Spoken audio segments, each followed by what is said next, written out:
Bonjour et bienvenue à ce 3e épisode. Déjà 3e. Déjà, écoute, pour le premier épisode, on a parlé de qui on était avant le mariage. Le 2e épisode, on a parlé de notre première année de mariage. Et cette fois-ci, on voulait aller un petit peu plus théologique, hein, B? Un petit peu. Avec un sujet un peu plus tabou. Puis un mot qu'on n'aime pas tant parler. On n'aime pas tant parler de ce mot-là. Ben, c'est pas que nous, on n'aime pas tant parler, c'est que les gens aiment juste pas ce que ça veut dire en 2026. Puis on veut recreuser la définition de c'est quoi ce mot-là. Est-ce que vous êtes prêts? Roulement de tambour.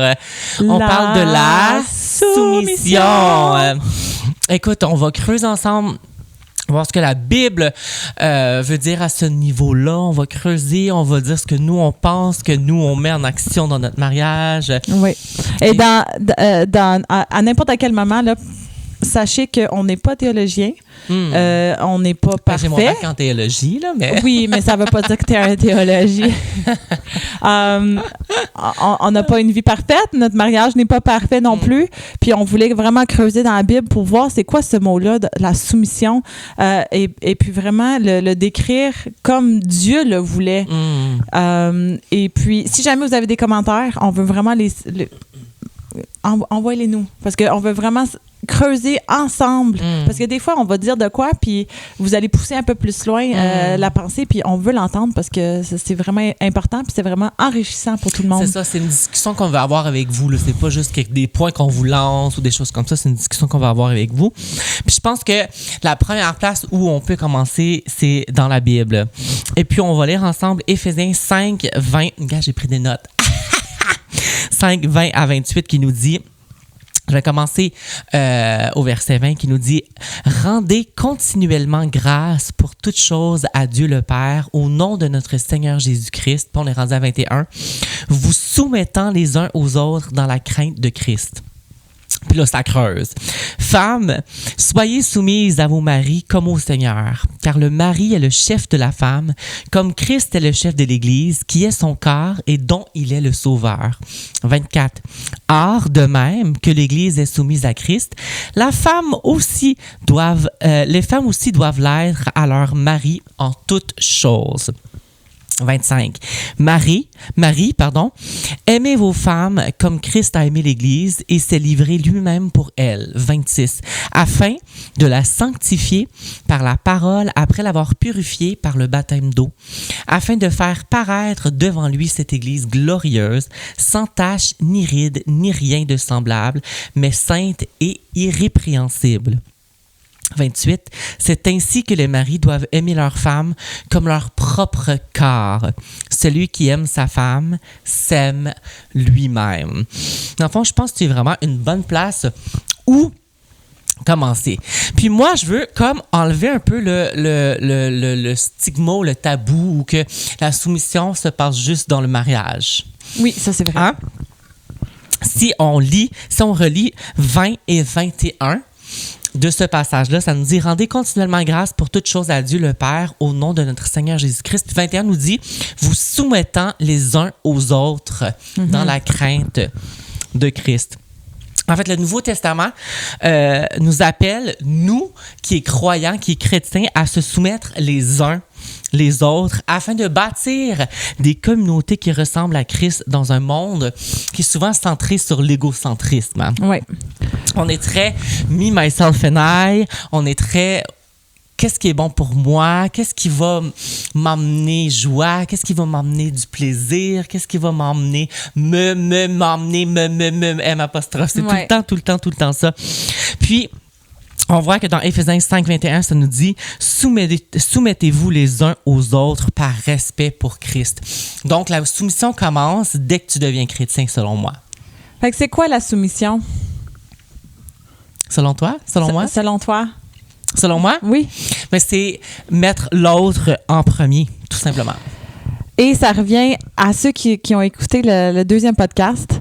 Deuxième épisode? Excuse-moi, deuxième épisode, parce que ça fait une couple de podcasts que vous faites, là. Deuxième épisode, ce que André... Fait que là, je parle du couple en ce moment, là, mais ce que André il a fait envers moi, c'est que même avant le mariage, là, lui, son idée, c'était quand que j'aime quelqu'un, je sers l'autre personne. Je donne tout de moi sans penser à recevoir. Et on a vu une couple de fois là, que c'est comme la soumission, c'est ça, c'est penser aux autres. Pas penser moins de toi, non. Penser aux autres avant et élever les autres. Pas juste penser, moi, je suis bonne aussi. Ça, souvent, la comparaison aussi, on va vouloir comparer pour abaisser l'autre personne, pour dire, je suis meilleure qu'un autre. Mais la soumission, les uns des autres, c'est vraiment élever l'autre personne. Et j'ai un exemple qui n'est pas dans le couple. J'ai un exemple pour appuyer ce point-là dans ta vie à toi, puis je vais la partager. Oui. Quand on était à l'école biblique, à un moment donné, toi, tu étais en charge du côté pratique aussi, parce qu'à chaque fin de semaine, une fois par mois, on sortait une fin de semaine pour aller dans une autre église pour servir et pour faire plein de belles choses. Fait que toi, tu étais en charge de cette partie-là. Et on se le cachera pas, André, il chante très bien. Il a toujours été le meilleur des chanteurs dans tous les groupes, mettons. Ben, moi, je te le dis, là, c'est pas toi qui te le dis. Fait que c'est moi qui le dis. Fait que et puis à chaque sortie, il aurait pu se dire, moi, je chante le meilleur, OK, parfait. Fait que c'est moi qui va chanter tout le temps. C'est moi qui va être sur le stage, c'est moi qui va... Non, c'est pas ça qu'il a fait. Ce qu'il a fait, c'est qu'il est allé chercher... est allé regarder tous les étudiants qui étaient dans la classe, puis il a dit, écoute, je vais trouver le don que tu as, même si tu le sais pas, le talent que tu as, puis je vais le creuser, je vais aller le chercher et je vais t'élever. Fait que dans les sorties, là, souvent, là, il y avait du monde qui chantait que je savais même pas qui chantait. Puis c'est André, il était dans le background, on l'entendait quasiment pas, mais il était là pour supporter cette personne-là, et cette personne-là, je sais pas combien de fois que tu as fait ça, mais cette personne-là, elle a fleuri, là. Puis là, elle continue à chanter en ce moment. Et puis, à cause du fait que tu as pris le temps d'aller la chercher puis de l'élever, tu t'es pas rabaissé. Tu l'as élevée et cette personne-là a fleuri. Fait que tu t'es soumis à cette personne-là parce que tu l'as élevée. C'est un bon exemple. Fait que c'est une preuve que la soumission commence dès que tu deviens chrétien. C'est pas juste quand t'es marié. Oui. Puis moi, j'ai écrit ici, puis je vais le lire parce que je trouve que c'est quelque chose qui est comme quand même bien écrit. Ça dit bibliquement, la soumission est un choix humble et volontaire de s'abaisser pour le bien des autres. Mais j'ai rajouté fondé sur la sécurité de notre valeur en Christ. Fait que je m'abaisse pas parce que je me sens moins bon, je me sens ci, je me sens pas. Non, c'est parce que je sais qui je suis en Christ.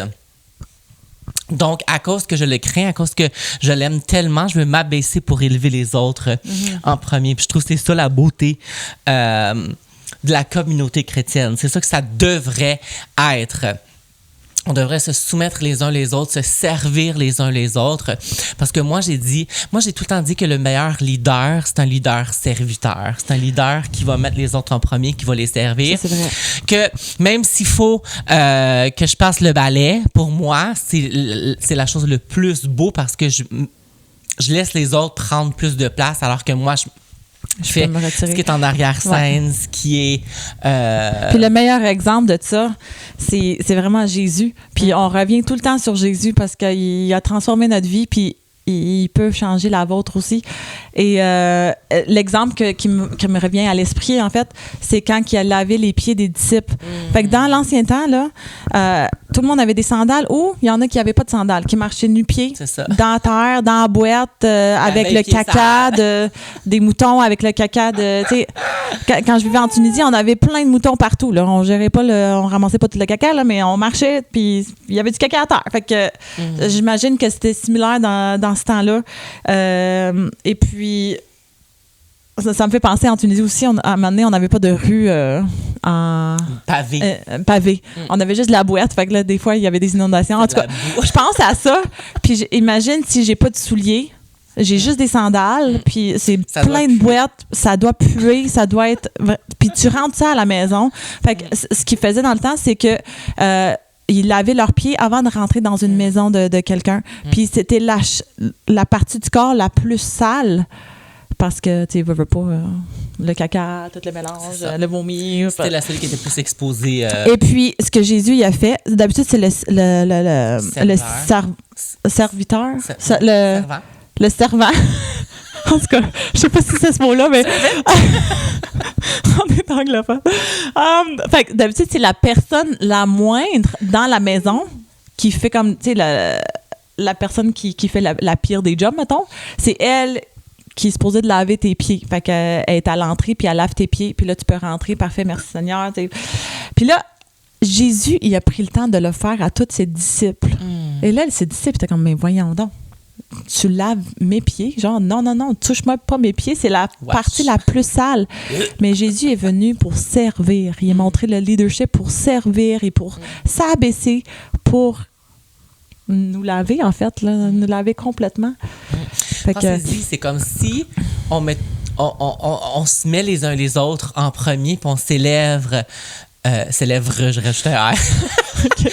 Et si on s'élève les uns les autres, il n'y a personne qui va être diminué. Tu sais? Puis c'est ça que c'est supposé être une communauté chrétienne. On est tous là pour s'édifier, pour s'élever. Puis il n'y a personne qui va être diminué. Puis là où je vais mettre l'accent, c'est que souvent, on se dit « Ouais, mais cette personne-là mérite pas ça. » Tu sais, souvent, on se dit « Ouais, mais elle a fait ça, ou elle a dit ça, ou elle a ci, ou elle a ça. » Non. Non, la réalité, c'est que les croyants se soumettent non parce que les autres le méritent, mais par révérence pour Jésus. Oui. Parce qu'on respecte Jésus, on va respecter les autres. Puis ouais, ça c'est bien dit. Merci! C'est des petites notes que j'ai écrites que je devais lire. Mais parce que c'est vrai, on pense que souvent, c'est juste les gens qui font du bien qui méritent d'être élevés ou qui méritent une récompense, qui méritent ça. Mais au contraire, on devrait s'élever les uns les autres juste parce qu'on aime Jésus. Oui. Tout simplement. Oui, en effet. Puis, en fait, le bémol, le stigma dans notre société, c'est que souvent la soumission, c'est vu comme quelque chose de faible. C'est vu comme quelque chose de faiblesse ou infériorité ou genre de moins bon. On n'est pas égal. Ou on n'est pas égal. Mais au contraire, là où je veux en venir, c'est que cette attitude de soumission reflète le cœur de Dieu et l'amour qu'il nous a montré en premier. Oui. Non, j'aime ça. Fait que, est-ce qu'on peut changer ce stigma-là dans cette nouvelle âge, si on peut dire, dans cette... dans l'année 2026, on peut-tu se dire que la soumission, c'est une belle chose, c'est un beau mot. C'est juste, veux pas... Il y a plein de monde qui ont pris ce mot-là, soumission, parce qu'ils disent « Ah, c'est dans la Bible, soumettez, femmes, soyez soumises à vos maris », puis on lit pas le reste du chapitre, Éphésiens 5. On lit juste cette partie-là, puis on l'utilise. « Ah, OK, parfait. Dieu l'a dit, fait qu'on va le mettre en pratique à la maison. » Puis là, on le prend, puis on change complètement la définition de soumission. C'est pas une dominance, c'est pas une... c'est vraiment pas ça. Puis on va le voir plus tard là, avec le couple, que ça a tellement été... comment que je veux dire? Genre, détourné ou genre... Fait que le mot, la définition a tellement été erronée, genre. Ça se dit-tu? Ouais? Fait que... c'est pour ça qu'on creuse là-dessus, puis on va aller voir là, qu'est-ce qui... Puis là où je vais mettre l'accent aussi, c'est que se soumettre ne veut pas dire se dévaloriser. Mais ça veut plutôt dire considérer les autres comme plus importants que soi. Puis j'aime beaucoup lire Philippiens 2.3 à ce niveau-là qui dit « Ne faites rien par esprit de parti ou par vaine gloire, mais que l'humilité vous fasse regarder les autres comme étant au-dessus de vous-même. » Je trouve que c'est quelque chose de très, très, très, très, très important. C'est un verset qu'on doit mettre en pratique. Puis, tu l'as si bien dit, avant qu'on parle même de couple, je pense que c'est important de comprendre que quand on est chrétien, on se soumet déjà à l'autorité de Jésus lui-même, puis de Dieu, puis de ce qu'il fait pour notre vie. Puis je pense que si on veut apprendre davantage, c'est quoi la vraie soumission? Comme tu as dit, c'est l'exemple parfait, c'est que c'est Jésus. Oui. Puis l'exemple parfait de ce qu'il fait, mais c'est que c'est tellement abaissé. Oui, il y a le lavage de pieds, mais il a été jusqu'à mourir à la croix aussi pour chacun d'entre nous, pour qu'on puisse avoir la vie éternelle. Puis là, je vais lire un autre passage dans Philippiens 2, 1 à 11. On va lire ensemble. Si donc il y a quelque consolation en Jésus, s'il y a quelque soulagement dans la charité, s'il y a quelque union d'esprit, s'il y a quelque compassion et quelque miséricorde, rendez ma joie parfaite, ayant un même sentiment, un même amour, une même âme, une même pensée. Ne faites rien par esprit de parti ou par vaine gloire que j'ai déjà lu, mais que l'humilité vous fasse regarder les autres comme étant au-dessus de vous-même. Que chacun de vous, au lieu de considérer ses propres intérêts, considère aussi ceux des autres. Ayez en vous les sentiments qui étaient en Jésus-Christ, lequel existait en forme de Dieu, n'a point regardé comme une proie à arracher d'être égal avec Dieu, n'a point regardé comme une... je relis la même phrase, mais s'est dépouillé lui-même en prenant une forme de serviteur, en devenant semblable aux hommes et ayant paru comme un simple homme. Il s'est humilié lui-même, se rendant obéissant jusqu'à la mort, même jusqu'à la mort de la croix. C'est pourquoi aussi Dieu l'a souverainement élevé et lui a donné le nom qui est au-dessus de tout nom, afin qu'au nom de Jésus, tout genou fléchisse dans les cieux, sur la terre et sous la terre, et que toute langue confesse que Jésus est Seigneur, à la gloire de Dieu le Père. Dans le fond, je voulais juste renchérir que c'est la croix, l'exemple suprême de la soumission. Oui. C'est la croix, l'exemple parfait de ce que c'est l'amour. Puis là, j'aimerais ça parler un petit peu, là, parce que là, nous autres, on a été élevés dans l'Église et tout. Puis on le sait que, tu sais, Jésus devait mourir pour nous et tout. Mais je veux expliquer le pourquoi il y avait... Tu sais, il devait mourir pour nous. Pourquoi qu'il ne pouvait pas juste nous aimer puis là, tu sais, nous dire son amour? Pourquoi qu'on avait besoin de quelqu'un qui meurt pour nous? Fait que je vais essayer d'expliquer ça simplement. Dieu, il est pur, il est parfait, il est tellement souverain, il est tellement beau, mais parfait et fort et tout ce que nous autres, on n'est pas dans le fond. Fait qu'il y a une grosse séparation, puis il est tellement saint. Fait que ça veut dire qu'il est au-dessus de tout. Il est tellement saint. Et nous autres, ben, veut pas, avec Adam et Ève, on a décidé de vouloir notre volonté pour notre vie. On a décidé d'être nous-mêmes Dieu. On voulait être égal à Dieu, puis on voulait contrôler notre destinée et ci et ça. Fait que c'est pour ça qu'on a détourné un petit peu, puis un petit peu beaucoup, puis on a désobéi à Dieu. Fait que depuis ce temps-là, il y a un péché qui est rentré. Mais là, Dieu, il a toujours voulu être en communication avec nous. Il a toujours voulu nous parler. Il a toujours voulu avoir une relation avec nous. Mais là, c'est comme...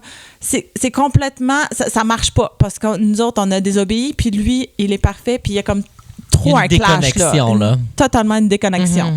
Et cette déconnexion-là... fait que dans le temps, il faisait des sacrifices d'animaux. C'est ça que je voulais dire. Des sacrifices d'animaux. Puis il fallait qu'il y ait du sang. Il fallait que quelqu'un meure pour qu'on puisse avoir cette communication avec Dieu. Il fallait que quelqu'un paye pour notre désobéissance. Puis souvent, c'est qu'ils prenaient le meilleur de leurs animaux, le plus pur, le plus frais, le plus pour le sacrifier. Fait que ça, il fallait que quelqu'un paye pour notre désobéissance ou notre péché ou le fait qu'on a menti ou quoi que ce soit. Fait que, mais Dieu, il a toujours voulu avoir une relation avec nous. Il nous aime tellement, là, mais c'est parce qu'il y avait ce clash-là jusqu'à temps que Jésus vienne.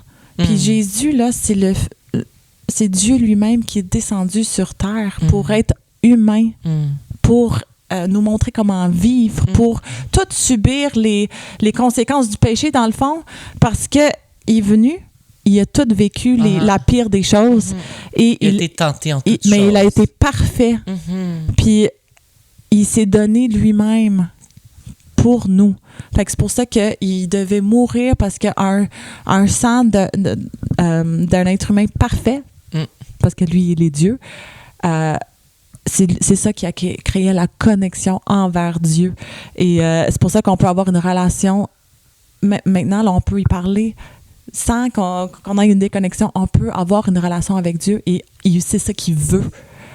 Et fait que je voulais juste comme... Oui, c'est parfait. J'espère que j'ai bien expliqué, là, mais bon. Ouais. Dites-moi les si j'ai bien expliqué. Très bien simplifié, qui est dans le fond le sacrifice ultime. Puis pourquoi qu'ils disent ultime, c'est que là, on n'est plus obligé de sacrifier justement rien pour avoir une relation avec lui, parce que Dieu a sacrifié lui-même son propre fils pour que nous, on puisse avoir, que cette relation-là puisse être rétablie. Oui. Qu'on puisse avoir un accès direct à lui. C'est pour ça qu'il nous a laissé son Saint-Esprit aussi. Qu'on puisse avoir une relation avec lui, qu'on puisse le sentir, qu'on puisse avoir... Ouais, juste... Fait que des fois, je pense... moi, j'aime bien écouter The Shack. C'est vraiment un bon film. Dites-moi qu'est-ce que vous pensez du film. Mais il y avait une partie là, que ça m'a tellement frappé fort. Là, puis c'est récent qu'on l'avait vu. Je pense qu'il y a une couple de semaines. Deuxième fois qu'on l'a regardé. Ouais. Puis... ça disait, tu sais, moi j'ai 2 enfants, j'ai un garçon, Noah, il y a 4 ans, ben on a 2 enfants, puis on a notre fille Brielle qui a 2 ans, et puis dans le film, je pense que je l'avais écouté avant d'avoir des enfants, en tout cas, mais maintenant que j'ai des enfants, j'ai écouté ce film-là, et dans le film, ça disait que, fait que je vais juste le dire comme si j'étais dans le film, là. Fait que, regardez, moi j'ai 2 enfants et je dois choisir qui est assez bon pour rentrer au ciel et qui n'est pas assez bon pour rentrer au ciel. Et, tu sais, il jouait au juge parce que c'était une personne qui jugeait tout le monde. Puis, elle a dit, ben, vas-y, fais le juge. Fait que là, il a dit, OK, il faut choisir entre les enfants quel qui est meilleur qu'un autre, quel qui peut aller au ciel. Et là, il était comme, mais non, mais je peux pas choisir l'un ou l'autre. Tu sais, moi-même, je peux pas choisir Noah qui est comme super doux, mais tu sais, il y a des moments un peu moins le fun aussi. Puis Brielle qui a un caractère fort, mais tu sais, c'est comme, comment que je peux choisir qui est meilleur qu'un autre? Puis là, non, je peux pas dire qu'il y en a un qui s'en va à l'enfer. Fait que, prends-moi à la place de mes enfants. Prends ma vie, prends mon corps, puis laisse-les, tu sais, que les deux aillent au ciel, mais prends-moi. Puis c'est ça que Jésus, il a fait. Il dit, non, je ne veux pas que vous ayez en enfer.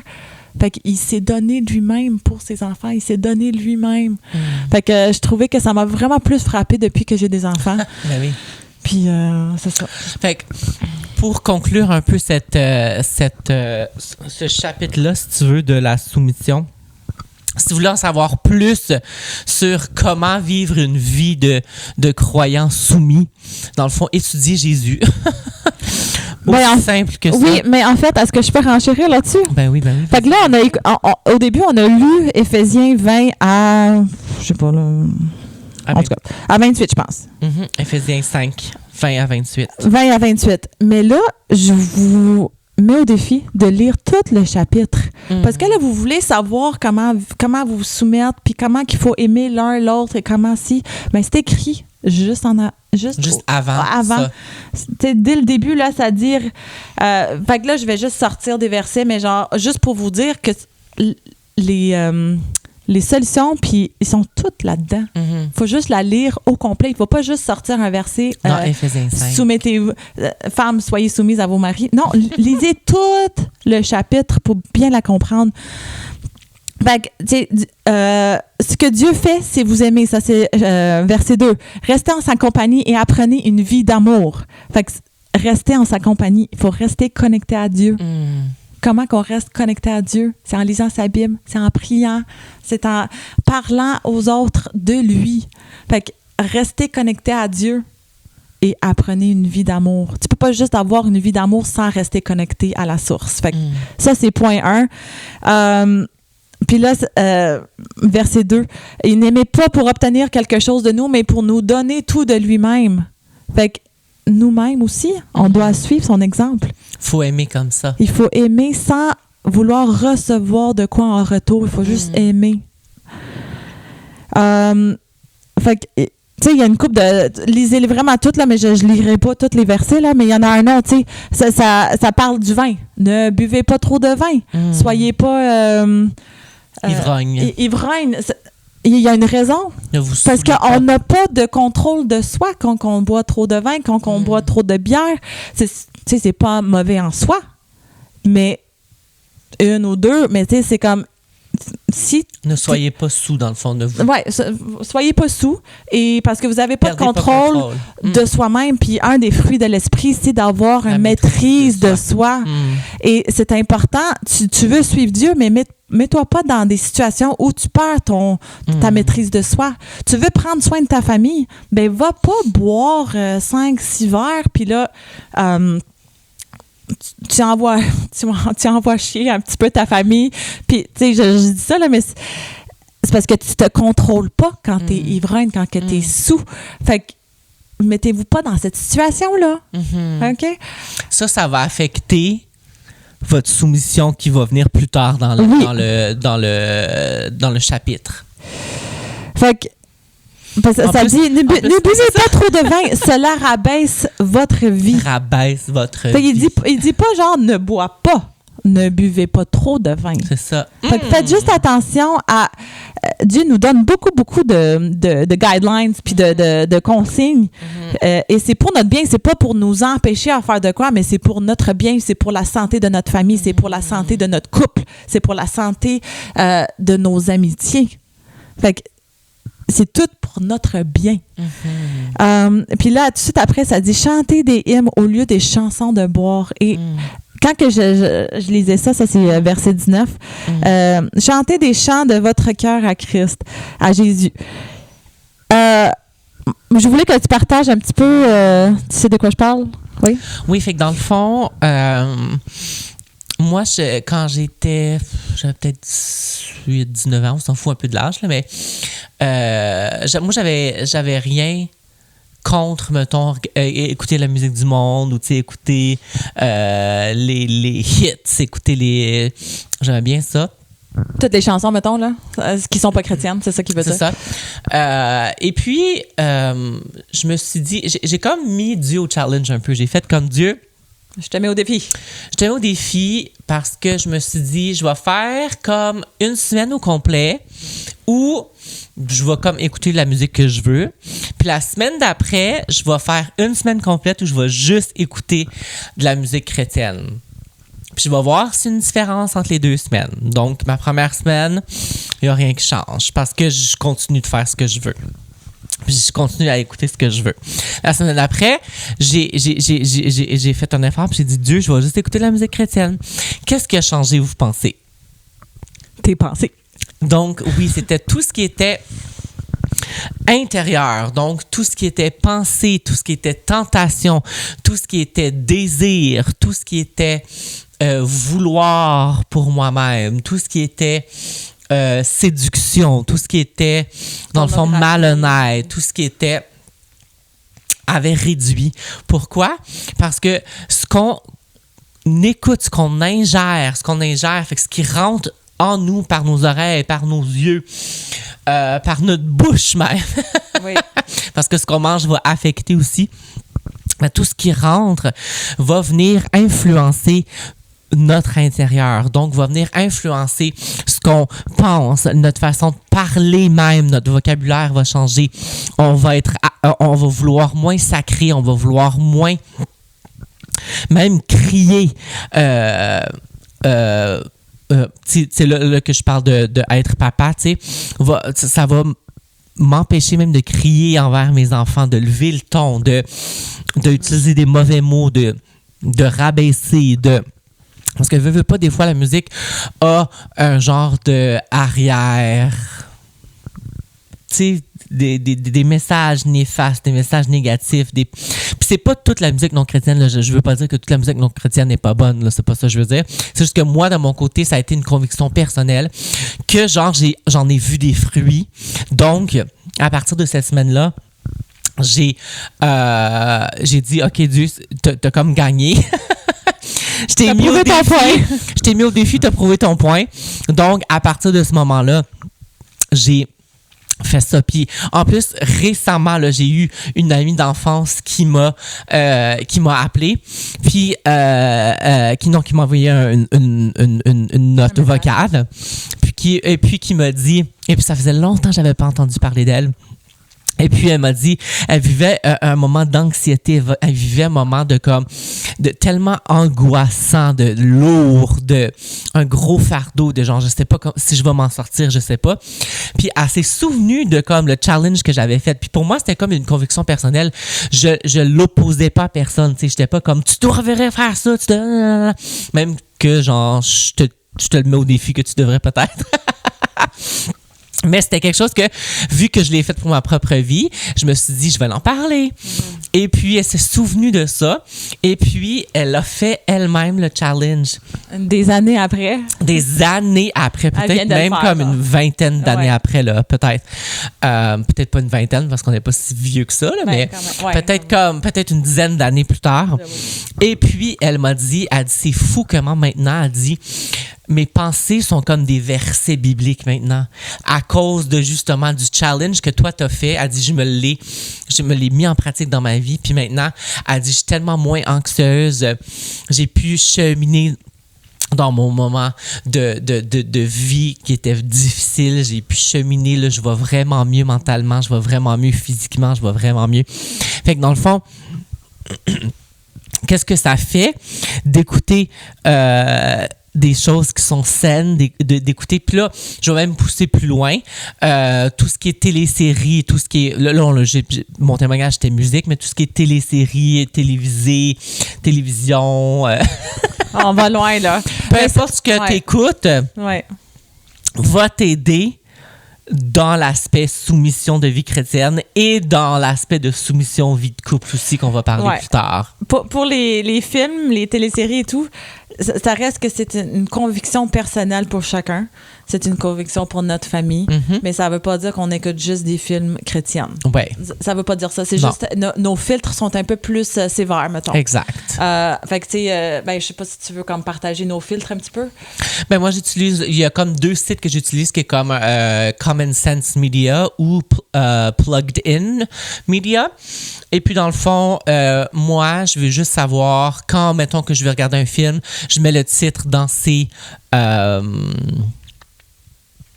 sites web-là. C'est un site web. Et puis, ça me dit, au niveau, mettons, comme nudité, c'est quoi sur 5? Violence, c'est quoi sur 5? C'est ça, profanité, c'est ça? Mais tout ce qui est comme sacrage ou quoi que ce soit, ça me dit sur 5, c'est quoi? Ça me dit même, plugged in, c'est la version chrétienne. Plugged in, ça va dire combien que de F-word, combien que de ci, combien que de ça, combien que de ça. Puis nous, on filtre par rapport à est-ce qu'on regarde ce film-là ou pas avec ça. Mais ça, c'est pour notre famille à nous. Puis ça veut pas dire que c'est ça veut juste dire que c'est une conviction personnelle, mais je veux pas vous mettre le fardeau... Mais c'est ça, ça veut pas dire qu'il y a des démons dans tous les films non plus. Non, c'est là.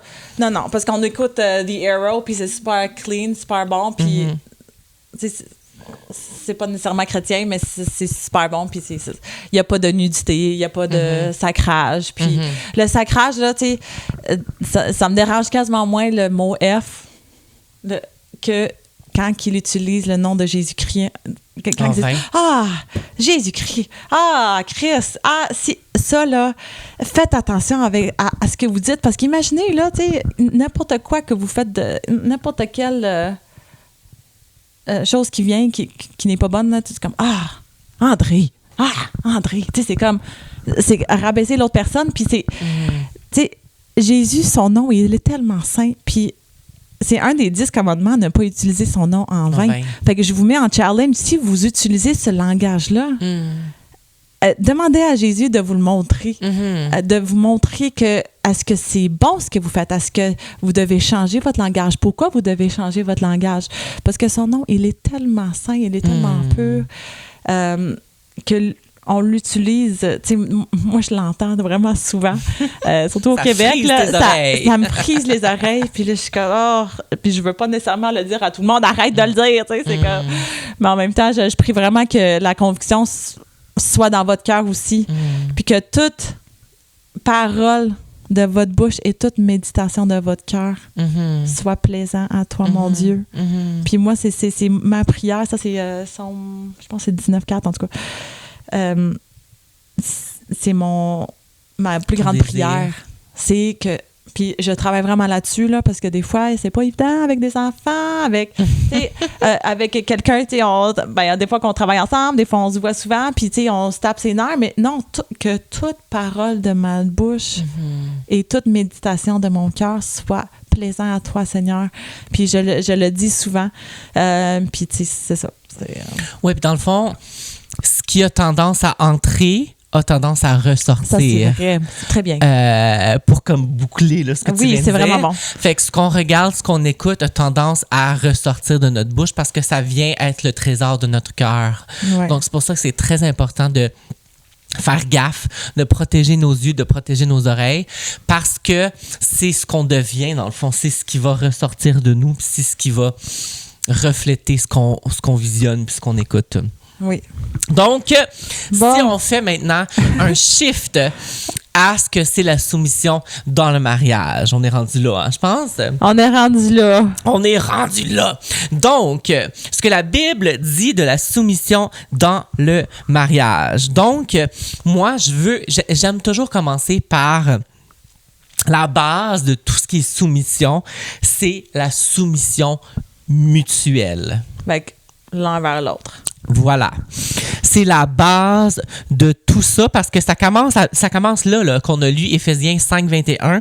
Soumettez-vous les uns aux autres par respect pour Christ. Mais c'est autant le mari que la femme. Exact. La soumission dans le mariage s'inscrit d'abord dans une attitude générale de service mutuel. Fait comme qu'on a expliqué, on sert... Notre but principal dans la journée, c'est moi, je veux servir mon mari et lui veut me servir. Moi, voilà. Je veux te faire un dessert parce que je veux te servir. Parce qu'avec que je sois pas gros. Parce que je suis... Non, mais c'est... Pas parce que je suis moins que lui et je suis à la maison. Non. Je le sers parce que je sais que lui va aimer ça et c'est ma façon d'y montrer mon amour. Et lui-même, tu sais, quand tu me fais un café, quand il nettoie la salle de bain, ça, là, j'aime pas ça faire ça. Fait que quand il le fait, là, je suis comme, merci. Tu sais, avant, c'était laver la vaisselle, parce que là, on a un lave-vaisselle, ça a changé notre vie. Mais avant, c'est moi qui faisais souvent oui, je lavais tout le temps la vaisselle. Pour mourir. Puis quand il le faisait, j'ai dit, il m'aime beaucoup. Parce qu'il déteste faire. J'ai faire sur la vaisselle.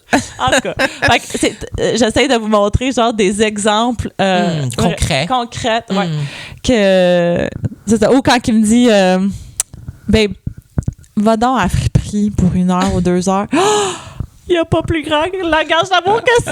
Moi, je te rip. Fait que tu sais, fait que c'est ça. Voilà des exemples concrets dans notre couple. Donc, le mariage chrétien n'est donc pas basé sur la domination parce que c'est quelque chose qui est mutuel, mais plutôt basé sur l'amour, l'humilité et le service réciproque. Et là où je vais mettre l'accent sur l'amour, je vais te laisser parce que je pense qu'ils sont dans tes notes. C'est quoi l'amour?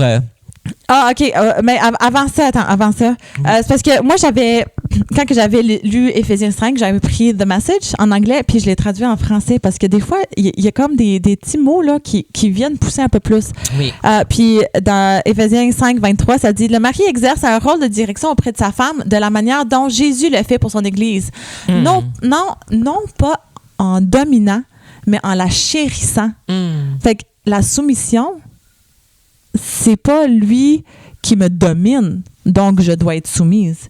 C'est lui qui me chérit, prend soin de moi. Fait que je voulais juste faire ça, dire ça vite. Et là, tu voulais que j'aborde un peu plus, c'est quoi l'amour? Oui, parce que la soumission, c'est basé sur l'amour. Donc, si on sait ce que c'est l'amour, le vrai amour au sens bibliquement parlant, si on applique ça dans notre couple... Oui. La soumission mutuelle devrait être super facile. Fait que où est-ce qu'on va trouver la réponse? Ben oui, c'est dans la Bible. Fait que 1 Corinthiens 13, l'amour est patient, il est plein de bonté. L'amour n'est pas envieux. L'amour ne se vante point. Il ne s'enfle pas, point d'orgueil. Il ne fait rien de malhonnête. Puis, il ne fait rien de malhonnête. Je veux juste une petite parenthèse. C'est tellement important. OK. L'intégrité. Exemple, je veux aller dans un jeu avec mes enfants. Puis là, je paye donc bien moins cher si je dis que mon enfant, il a 3 ans au lieu de 4 ans. Ben, c'est juste une petite mensonge. Mais genre, tu sais, il n'y a personne qui meurt, il n'y a personne qui souffre à cause de ça. Fait que mon gars, il a 3 ans. Non, c'est malhonnête. Et c'est pas intègre. Fait que je vous mets au défi de laisser la conviction. Et je sais que Dieu vous parle des fois, là, mais des fois, on la tasse un petit peu. Parce qu'on est comme, non, c'est pas si grave que ça. T'sais.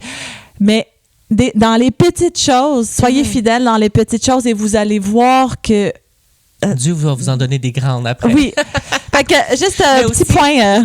Aussi, tu sais, c'est juste dans les petites choses que, comme moi, j'ai eu une époque où est-ce que, genre, tu sais, écouter des films illégalement, tu sais, dans le sens, les télécharger illégalement, aller sur un site qu'on n'est pas obligé de payer nécessairement. Tu sais, juste dans ces petites choses-là, Dieu m'a convaincu comme non, c'est pas vrai. Ou tu sais, ou même le travailler sous la table, tu sais, pour pas avoir à donner au gouvernement, ou de travailler, tu sais, pour pas taxer, ou pour pas ci, ou pour pas ça. Tu sais, essayer de me faire plus d'argent, mais pas être honnête. Ça a été quelque chose que Dieu m'a challengé. Puis même si je peux donner, mettons, un exemple de mes parents que j'aime d'amour, qu'eux, ils ont leur propre business, ça fait plus de 35 ans. Ou est-ce que quand il n'était pas chrétien, c'est sûr que, tu sais, cash, lui, il avait pas de problème avec ça, tu sais, dans le sens de, oui, tu peux payer cash, pas de problème, je le déclare pas, je garde tout l'argent pour moi. Puis une fois qu'ils sont devenus chrétiens, Dieu leur a challengé pour dire, non, tu sais, comme, moi, je veux pas que vous soyez croche, je veux que vous soyez honnête. Même envers le gouvernement, même envers si. Mes parents ils ont fait comme, oh boy, c'est la première fois qu'on va comme perdre autant d'argent parce que on se le cachera pas, le gouvernement prend une partie de ce qu'on fait. Puis ils se sont dit, ben on n'arrivera pas dans nos chiffres, on comprend pas. Mais la première année qu'ils ont fait ça, ils ont triplé le salaire annuel qu'ils ont eu parce que Dieu... c'est quoi le mot que je cherche? Ben, il les a bénis pour leur obéissance. Dieu bénit l'intégrité des gens. Fait que ne vous en faites pas, Dieu prend soin. C'est juste une petite anecdote que je voulais dire qui m'est venue dans la tête comme ça. Fait qu'on va continuer. Fait que l'amour ne fait rien de malhonnête. Fait qu'il ne fait rien de malhonnête. Il ne cherche point son intérêt. Il ne s'irrite point. Ouf, ça c'est moi ça. Aïe. Faut que je travaille là-dessus. Moi, j'aime bien le prochain. Il ne soupçonne point le mal. Parce que souvent dans un couple, c'est bon, ça va être ça, tu sais, dans le sens que il a dit telle affaire, c'est pour me faire chier, puis il sait que c'est ce bouton-là qui a apaisé, puis ta, gna, gna, gna. Fait qu'on va soupçonner comme genre, mais il a fait ça pour me faire mal, tu sais. Souvent, l'ennemi va utiliser ça pour briser un couple. C'est bon ça, parce que c'est fou, parce que je pense à ça, là. Mais au début, on avait ce problème-là, tu sais, pas ce problème-là, mais genre cette façon de penser-là. Ben là, il sait que ça me tape ses nerfs quand il dit ça. Fait que pourquoi qu'il arrête pas de me le dire, puis il arrête pas de... Mais là, en ce moment, ben pour ma part, on a vu Dieu agir, fait que tu sais, c'est cool. Mais genre, maintenant, même si tu me blesses, je le sais que dans mon cœur... C'est sûr. C'est sûr qu'il va peut-être dire la même affaire qui me gosse, là, puis là... Mais je soupçonne pas le mal en ce moment. Fait que je vois vraiment... c'est cool comment Dieu, il transforme. Mais genre, je le sais qu'il veut pas mon mal. Je sais que lui, il m'aime tellement. Puis... S'il dit quelque chose, c'est pas parce qu'il veut me blesser. Son but, c'est pas de me blesser. Fait que quand j'approche une situation avec cette façon de penser-là, ça change la perspective. Ça change tout parce que je suis moins sur la défensive. Toi. Je suis plus... quand tu m'as dit ça m'a fait sentir de même, ça m'a blessé, mais je le sais que tu voulais pas dire telle affaire. En tout cas, bon, on continue. Ne soupçonne point le mal. Il ne se réjouit point de l'injustice, mais il se réjouit de la vérité. Il pardonne tout, croit tout, espère tout et supporte tout. L'amour ne périt jamais. Bon, va falloir qu'on le relie, celle-là. Parce que, pas ici, là, mais genre, personnellement, parce qu'il y a beaucoup de choses. Aller la relire. Puis, s'il faut même, comme, en mettre une en pratique par jour pour qu'on puisse, comme, vraiment prendre et le mettre à l'œuvre dans notre vie. Puis, s'il faut, tu recommences le mois d'après. Tu retournes au premier. Puis, l'amour est patient. Ben, je pourrais rester là-dessus vraiment longtemps. C'est ça. Oh my gosh. OK, il va falloir vraiment que je travaille. Est-ce que mon amour n'est pas... Donc, la soumission dans un couple est basée sur l'amour. Donc, c'est 1 Corinthiens 13 qu'il faut aller lire pour ce que c'est vraiment l'amour en question, de 4 à 8. Donc, quand on met ça en pratique, notre soumission devrait être super bien. Mais là où je voulais plus comme creuser davantage, c'est où le rôle de l'homme et c'est où le rôle de la femme au niveau de la soumission. Et puis, le rôle de la femme commence dans Ephésiens 5, 22 et 24, qui dit « La femme est appelée à se soumettre à son mari comme au Seigneur. » Ouais, comme au Seigneur, c'est important. Donc, cette soumission-là signifie respecter son mari, soutenir son leadership, ça ne veut pas dire le laisser aller. Soutenir, c'est travailler avec lui dans son leadership et coopérer avec lui dans les décisions. Ça veut dire ça, se soumettre à son mari. Donc, ça ne signifie pas une infériorité, une passivité, une obéissance aveugle. Hein? Ouais. Moi, j'ai quelque chose à dire par rapport à ça. Vas-y. La soumission, c'est pas quelque chose de forcé, basé sur la peur, ni sur l'abus. Ça, c'est pas la soumission. Ça veut dire qu'à la fin, tu sais, je vais vous donner un exemple pour la soumission, puis c'est comme coopérer avec lui dans les décisions, soutenir son leadership, le respecter et tout. Tu sais, moi, j'ai toujours un mot à dire dans nos discussions. Puis il me donne beaucoup de poids dans notre décision. Il m'écoute beaucoup. Puis on travaille ensemble, on coopère, mais je soutiens son leadership aussi. S'il dit « Ah, ça me tente de faire ça. » Tu sais, ça me tente... le samedi, là, on va tout ranger nos cellulaires, puis on va rester avec nos enfants, puis c'est tout. Tu sais, moi, je ne vais pas dire « Ah, ça me tente pas. » Non. Je vais soutenir son leadership parce que c'est quelque chose de bien qu'il fait et je vais soutenir son leadership. Un autre exemple, quand on a cherché notre maison, en fait, on a visité 30 à 40 maisons. Je ne me rappelle plus combien, là, mais on a vraiment beaucoup visité. On a fait toute notre date là-dessus. Là. C'était vraiment le fun parce qu'on voyait vraiment... On se prenait genre un café puis on est comme « OK, on s'en va en date, mais on s'en allait voir une maison. » genre. 8 maisons. 8 maisons, genre. Parce qu'on avait genre 8 de placés en ligne. Là. Mais bref, il y en avait une maison là, que lui, toi, t'aimais beaucoup. Puis que moi, j'étais genre, on dirait que je me sens pas en paix. Je sais pas quoi dire, mais c'est comme... Mais genre, acheter une maison, là, il faut quand même aller assez vite parce que ça se peut qu'elle soit achetée tout de suite le lendemain. Fait que, tu sais, la décision, elle presse un petit peu parce que c'est comme si t'es pressé, mettons. Fait que j'ai dit, babe, je sais pas, je suis pas en paix. C'est pas cette maison-là pour nous. Puis, mais toi, tu me dis, non, mais regarde ce que moi, je vois. Puis, on pourrait faire telle affaire avec cette maison-là. On peut. Tu sais, fait qu'il partageait son point de vue. Puis à un moment donné, il fallait qu'on le dise à notre courtier, on le veut pas, on le veut pas. Puis moi, j'ai juste prié, j'ai dit, OK, écoute, Seigneur, j'ai tout dit ce que j'avais à y dire, mais toi, tu contrôles notre destinée puis notre avenir. Donc, si on a la maison, c'est parce que c'est sa volonté. Puis je le sais que lui, il est soumis à Jésus. Fait que moi, ça va être facile, tu sais. Si je me soumets à Jésus, je me soumets à lui. C'est le même chemin, là. Lui, soumis à Jésus, moi, je me soumets... Ça revient au triangle qu'on a parlé, là. Moi, je me soumets à lui parce que je le sais que peu importe la décision, tu sais, Dieu va nous guider là-dedans. Puis je dis, mais Seigneur, ferme les portes si c'est pas ta volonté. Ouvre les portes si c'est ta volonté. Fait que quand on n'a pas de réponse claire, souvent, c'est ça que je prie parce que je suis comme, Seigneur, je m'en vais. Je vais le faire, mais ferme les portes si c'est pas de ta volonté. Et puis, on n'a pas eu la maison, il y avait quelqu'un qui l'avait acheté. Les portes sont fermées. Puis, tu sais, c'était comme, merci Seigneur, que les portes étaient fermées, mais merci Seigneur, si les portes auraient été ouvertes, merci Seigneur, pareil, parce que j'avais des choses à apprendre à travers ça aussi. Et puis maintenant, on est tellement bénis par la maison qu'on a en ce moment, par la communauté qu'on a en ce moment. On est vraiment, mais plus que bénis. Puis Dieu nous a dirigés.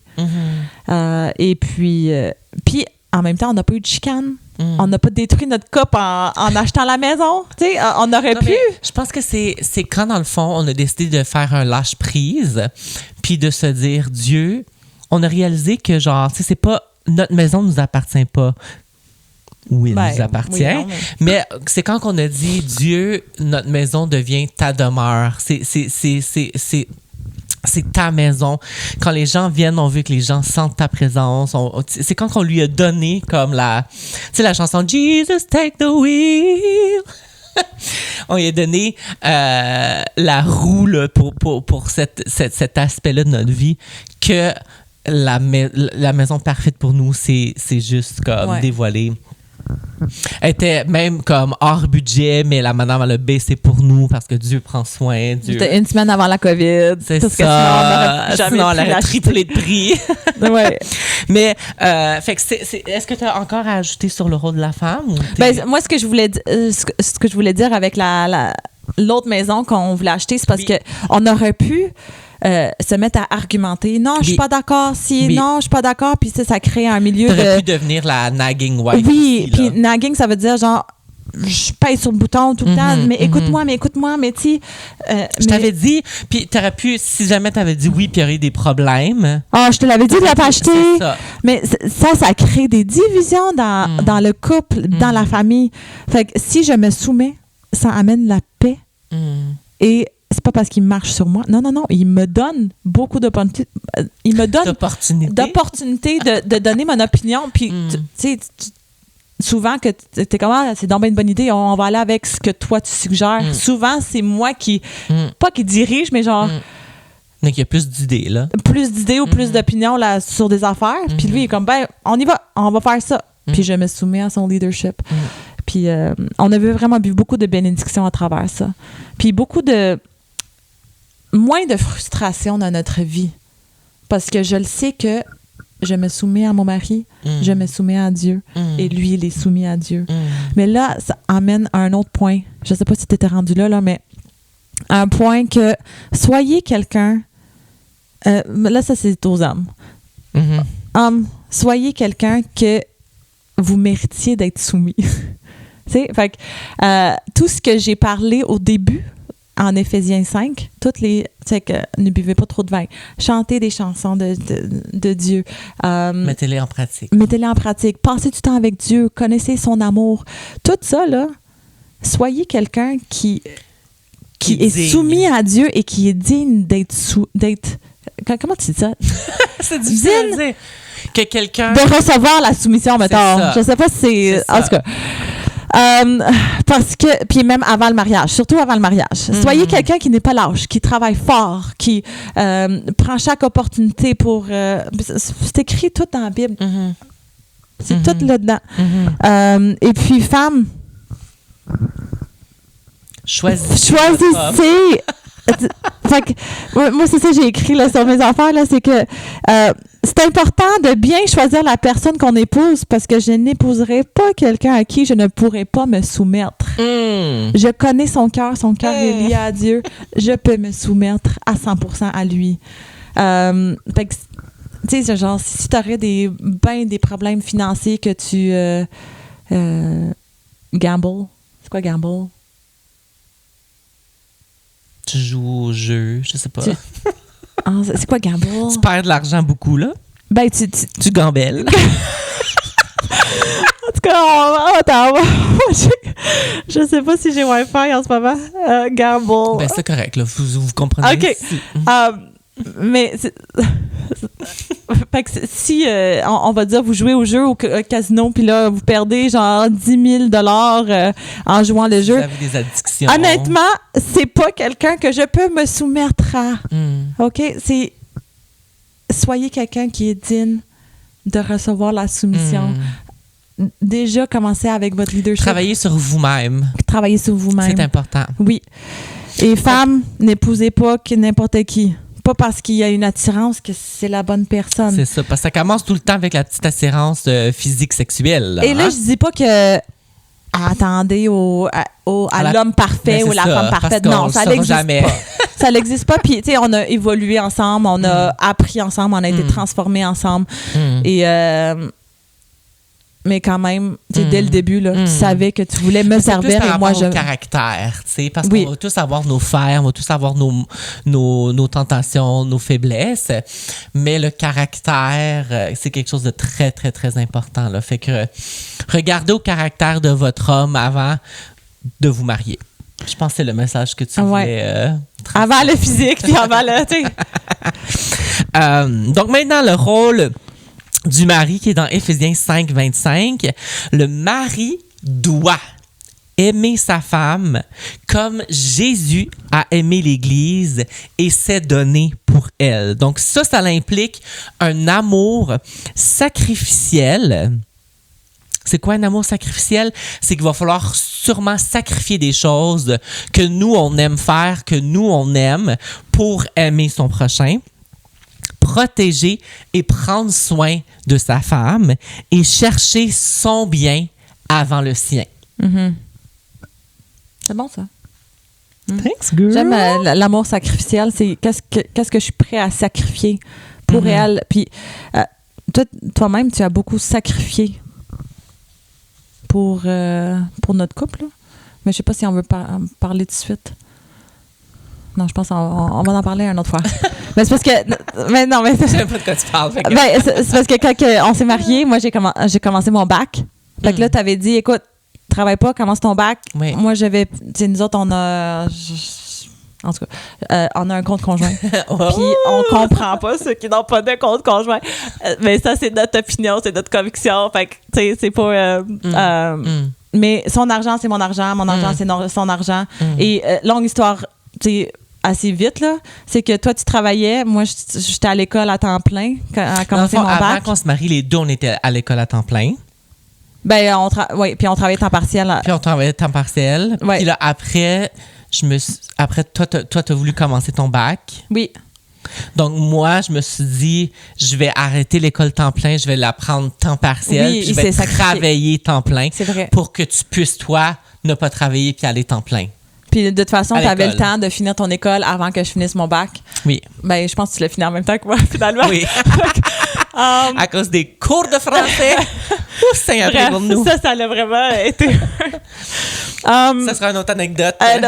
Qui m'a humiliée. Fait que c'est ça, tu t'es donné, tu t'es sacrifié. Puis moi-même, après mon bac, on a travaillé tous les deux temps plein avec quand même un gros salaire. Dans un sens, on était comme, mais voyons donc, c'est la première fois qu'on travaille tous les deux temps plein. Puis là, à un moment donné, tu m'as dit, moi, ça me tente vraiment d'écrire mes chansons, d'écrire mon CD, puis d'écrire mon livre.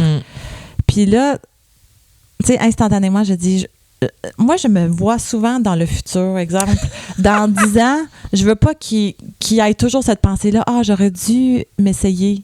J'aurais dû essayer de faire mon CD, j'aurais dû essayer mon livre, j'aurais dû... Tu sais, j'ai pas pris le moment. Fait que tu le dis, ben, c'est bien correct. Moi, je travaille temps plein. Go for it. Lâche ta job, puis fonce dans tes projets, puis dans tes rêves. C'est le temps. On n'avait pas d'enfant encore.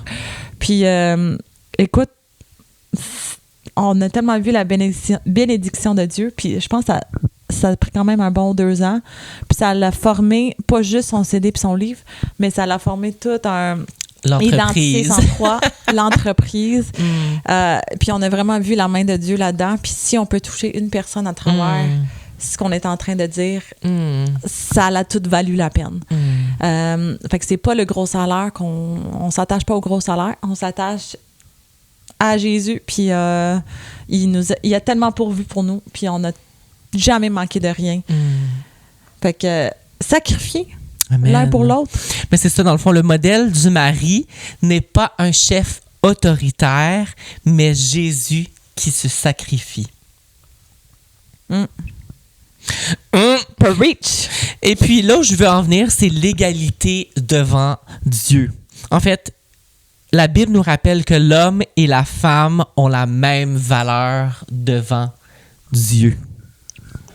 Et puis, la soumission qu'on parle, la soumission biblique concerne les rôles dans le mariage, mais pas la valeur ou la dignité. C'est plus le rôle dans le mariage. Puis là où je voulais en venir avec tout ça, c'est ce que la soumission n'est pas. Tu voulais-tu lire quelque chose? En fait, ouais, j'avoue que... Mon Galate? Non. Toi, tu disais que l'égalité entre les femmes, puis... je suis retournée à Genèse 2, quand que Dieu a tout créé, les animaux, la terre, noirceur, lumière, soleil, tout le kit. Puis à la fin, il a créé Adam puis Ève. Puis après toutes ces créations, il a dit « Ah, c'était bon. » Oui. Tu sais, quand il a créé des arbres, c'était bon. Oui. Il a créé des plantes, il a créé l'océan, c'était bon. Aquatiques. Puis là, quand il a créé Adam et Ève, c'est juste après qu'il a créé Ève qu'il a dit « Ça, c'est très bon. » Fait que il nous a créé à son image. Fait que c'est pas Adam seulement qui a créé à son image, c'est les deux. Il a créé. Fait que c'est ça qu'il a dit, c'est Adam et Ève, c'est pas juste deux personnes, c'est pas juste femme et homme, c'est un époux et une épouse qui a créé dès le début. Puis ça fait un. Parce que c'est comme si les deux ensemble, ça ressemble encore plus à Dieu. Parce qu'on se complète. Complète. Complète. On se complète. Complémentation, c'est ça que tu voulais dire. Hein? On se complète. Et c'est ça. Fait qu'on a été créés dans l'image de Dieu. Et je voulais juste rajouter ce point-là. Donc, on revient à ce que la soumission n'est pas. La soumission biblique ne veut pas dire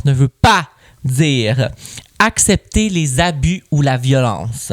Et là, les abus. C'est très important d'en parler. Je suis allée sur le site du gouvernement, là, il y en a 5.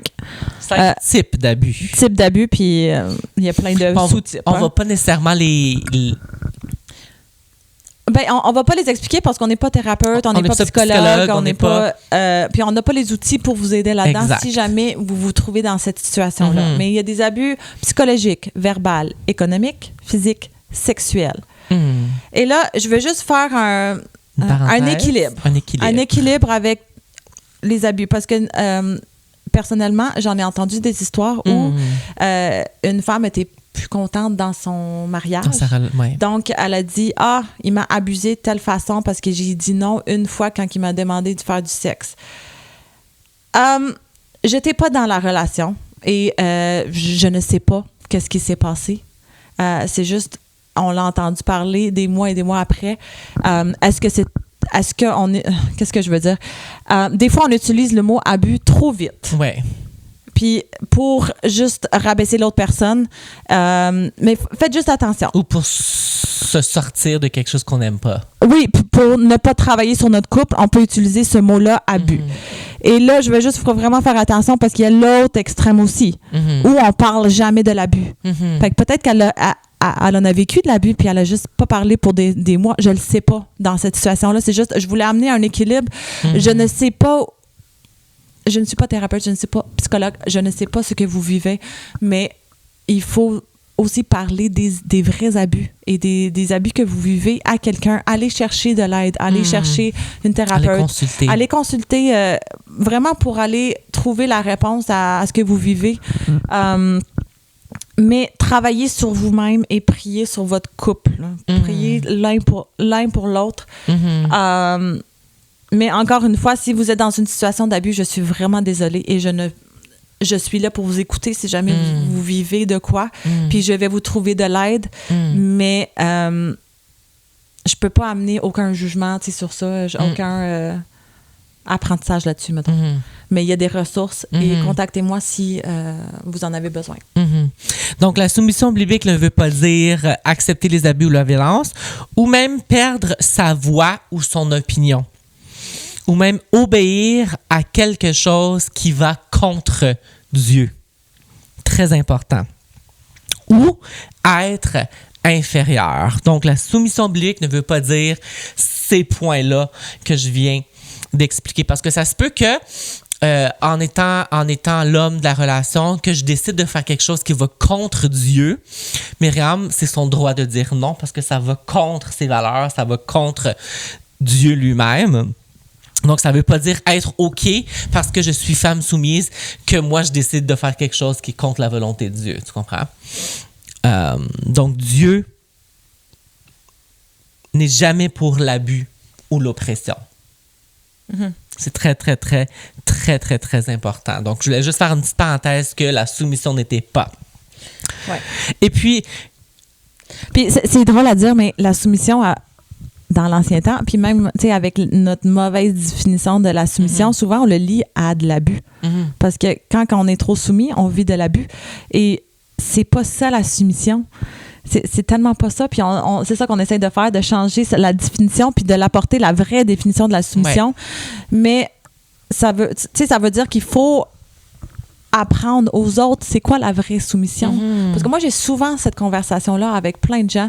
Puis c'est correct parce qu'il faut en parler, il faut expliquer, il faut parler du tabou. Mm-hmm. Puis il faut aussi parler de l'abus. Mm-hmm. Parce que ça existe puis ça détruit des familles. Et il faut pas... si vous vivez de l'abus physique, mettons, puis à coups de poing et tout, sortez de là. Sortez de là, allez vous trouver de l'aide. Il y a plein de ressources partout autour de vous. Continuez à prier pour votre mari, mais sortez de là, surtout si vous avez des enfants aussi, là, tu sais. Ouais. Fait que je pense que vous comprenez là, que la soumission, ce n'est pas l'abus. Donc là, vous me dites, mais là, André, moi, je veux être meilleure dans la soumission de mon mariage. Comment est-ce que je fais ça concrètement? Des points pratiques? Est-ce que tu peux m'aider à ce niveau-là? J'ai quelques points pratiques qui peuvent vous aider à mettre en pratique la soumission dans votre couple. Très simple. Premièrement, cultive l'humilité mutuelle. Donc ça, c'est chercher le bien de l'autre avant le sien. Puis écoute et respecte l'opinion de ton conjoint ou de ta conjointe. Oui, sans donner des solutions. Fait que dans notre couple à nous, souvent, c'est moi qui donne des solutions. Oui. Puis là, tu te dis, tu peux-tu juste m'écouter? C'est ça. Fait que il dit ce qu'il y a besoin, mais il faut juste que je l'écoute. Voilà. Donc ça, c'est cultiver l'humilité mutuelle. Prendre des décisions ensemble. Hein? Discuter, prier, réfléchir ensemble avec les décisions importantes, chercher la sagesse plutôt que gagner une discussion. Ça, c'est bon, parce qu'on est une équipe. On n'est pas un contre l'autre, parce que des fois, dans des discussions, des arguments, ça nous met un contre l'autre. Non, rappelez-vous, vous êtes une équipe. Vous êtes C'est ça, vous êtes ensemble pour avancer. Oui. Maintenant, quelques conseils pour le mari. Donc, homme, dirige par le service. Donc, montrer l'exemple par l'amour, la patience et le sacrifice, ou créer un climat où la femme se sent écoutée et respectée. C'est des choses très simples, mais qui sont souvent difficiles à mettre en pratique, mais c'est des petits points clés que je vous donne qui peuvent rehausser la soumission. Encore plus pratique, aller chercher son langage d'amour. Voilà. Puis une fois par semaine, si elle aime ça, recevoir des cadeaux, amène-y un petit chocolat qu'elle aime ou un petit... Mettez-vous même à l'horaire, parce que des fois, il y en a qui pensent pas. Qui sont pas... Toi, t'es bon avec ça. Bon ça ouais. Mais moi, il fallait que j'y pense. Il fallait être comme, OK, qu'est-ce que je peux faire pour montrer mon amour? Ça me vient, pas moins naturel, mais juste comme, toi, t'es très créatif dans tout ce que tu donnes, que ça démontre... Tu sais, moi, je manque de rien. Mais c'est parce que je suis complète... Je suis complète en Dieu, là, mais... Amen. Toi, t'es vraiment bon à toujours donner. C'est très bon. Ça m'arrive des fois. Donc, là, quelques conseils pour la femme. Soutiens et respecte. Encourage ton mari. Souvent, je vois que le mari, c'est des paroles d'encouragement. Oui. Leur langage d'amour. Souvent. Puis souvent, on voit la femme qui parle contre son mari ou qui le détériore ou qui dit « Ah, il a fait ça » ou « il a dit ça » ou « il a... » Ouais. Encourage ton mari. Regarde ce qu'il fait de bien, OK? On le sait qu'on fait pas tout bien. On le sait qu'on fait des choses mal. On le sait. encourage Ça me parle parce que il fallait... son mari. que Et je puis, travaille reconnaît son rôle de leader spirituel, puis encourage-le dans ce qu'il a à faire. C'est un gros rôle qu'on a en tant qu'homme de diriger notre famille au niveau spirituel. C'est pas toujours facile, c'est pas toujours simple. Mais reconnais son rôle spirituel qu'il y a pour ta famille. Et puis, dernier conseil pour les deux, mettez Jésus au centre de tout ce que vous faites. S'il faut prier ensemble, lire la Bible ensemble, chercher la volonté de Dieu, Trouver une dévotion choix, ensemble.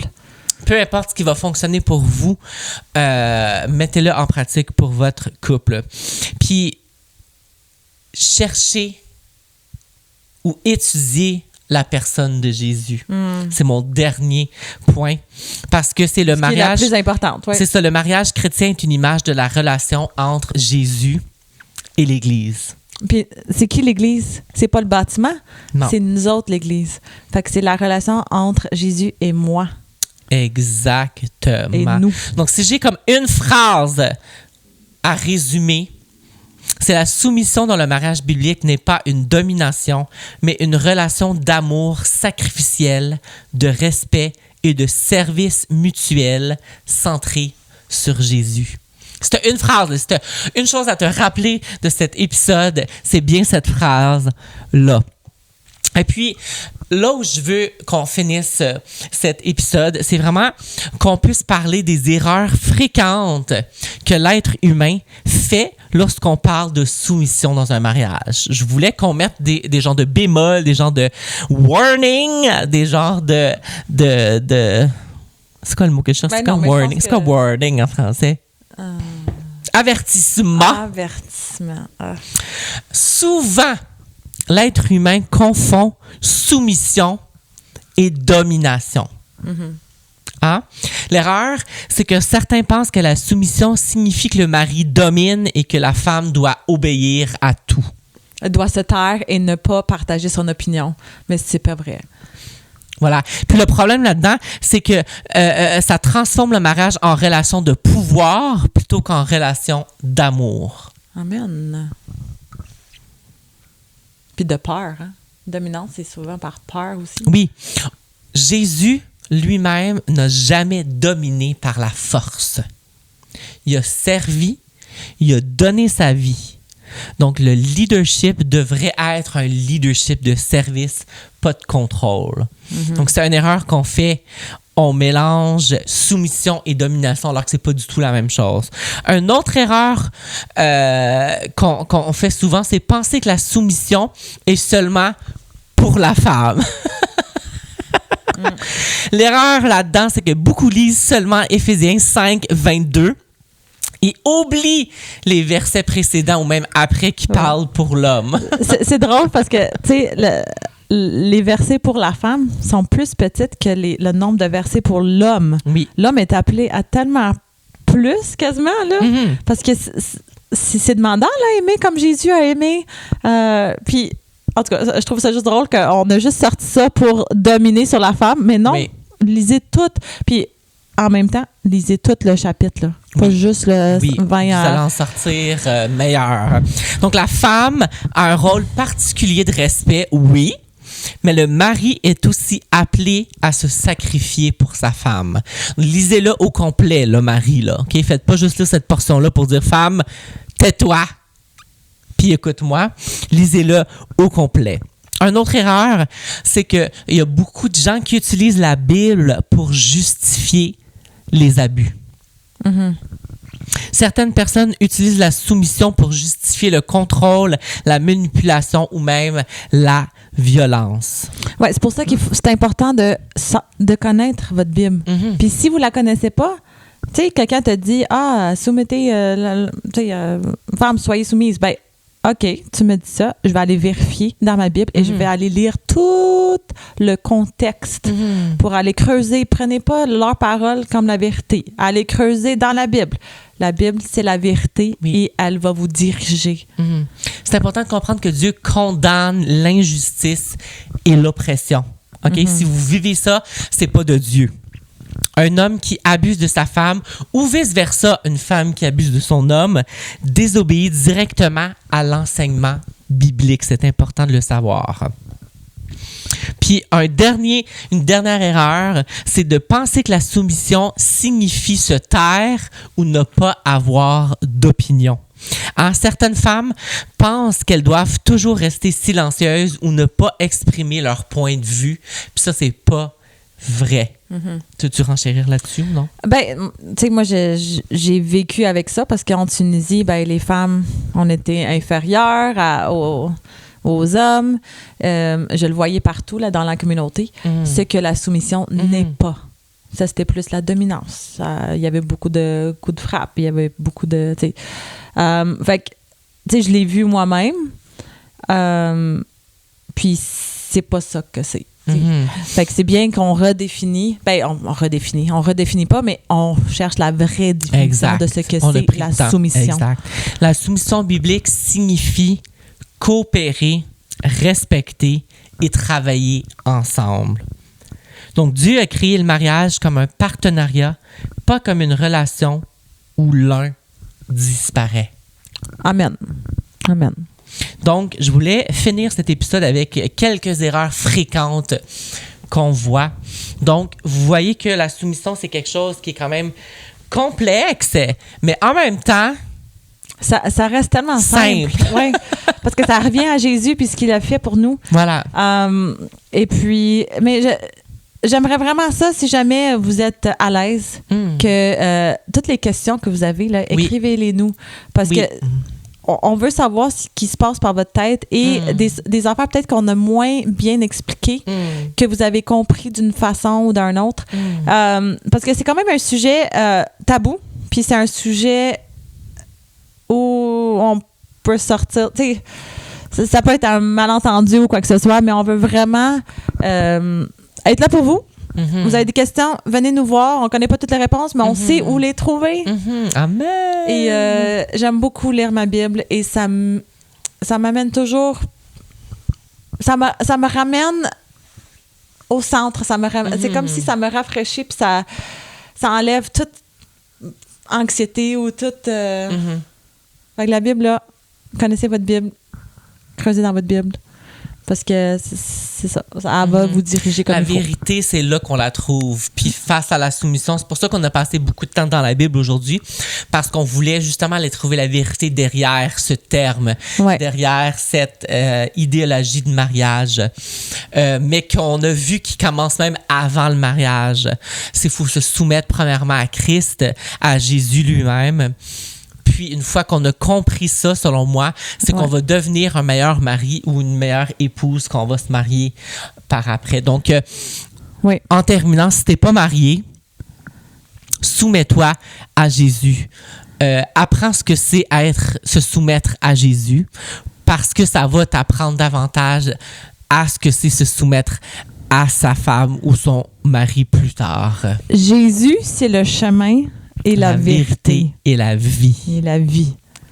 Donc, on vous laisse avec ça. Merci beaucoup d'avoir écouté jusqu'à la fin. Je ne sais même pas combien de minutes ça fait qu'on jase. Et puis, laissez-nous savoir sur d'autres sujets que vous voulez qu'on aborde.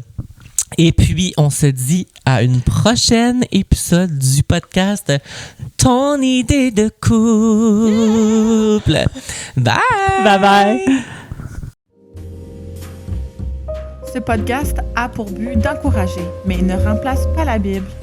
La véritable vérité se trouve dans la parole de Dieu. Et nous vous invitons à passer du temps avec lui dans la lecture